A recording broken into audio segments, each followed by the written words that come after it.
Across the globe, in Naju, Korea, the handmaid of the Lord has been delivering a stern message for the world.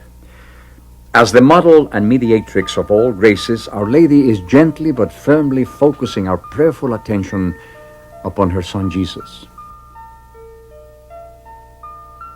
One of the most recent and visible manifestations of God's love for mankind is taking place now in a small village in Naju, Korea. It began on June 30th, 1985, when a statue belonging to Juliakim, a wife and mother of 3, began weeping tears.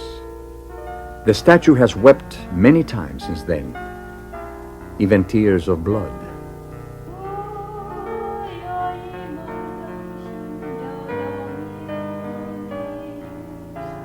Known as the Immaculate Conception, Our Lady has repeatedly asked for prayers, sacrifices, and penance, urging us not to avoid these actions because it is through this formula that our struggle is transformed into graces and benedictions for many souls.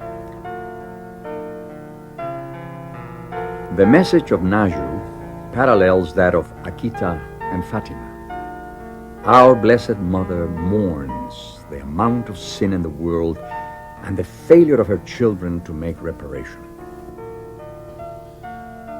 Oh, the multitude of my children who provoke the just anger of God and the number of their sins.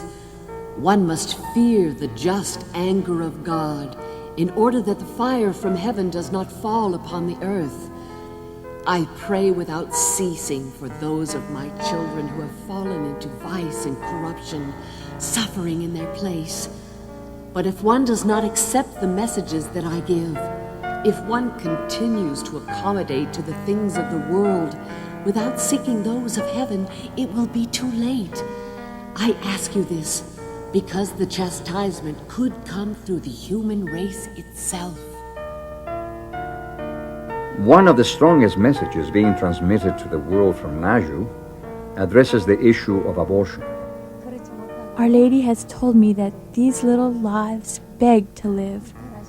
What suffering could be more atrocious than that of these little innocent lives, forced to undergo monstrous punishments, being ripped from their mother's wombs? It grieves Jesus and Mary so much. Our Lady is sad in the face of all the ignorance and indifference of parents who kill their babies. These are sacred lives.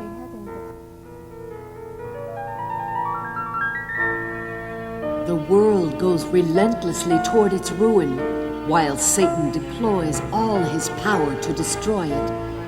I wish to save the world by the victory of my mercy and love. That is why my Immaculate Heart will triumph. If you pray with me, holding my hand with confidence, my Immaculate Heart will certainly triumph.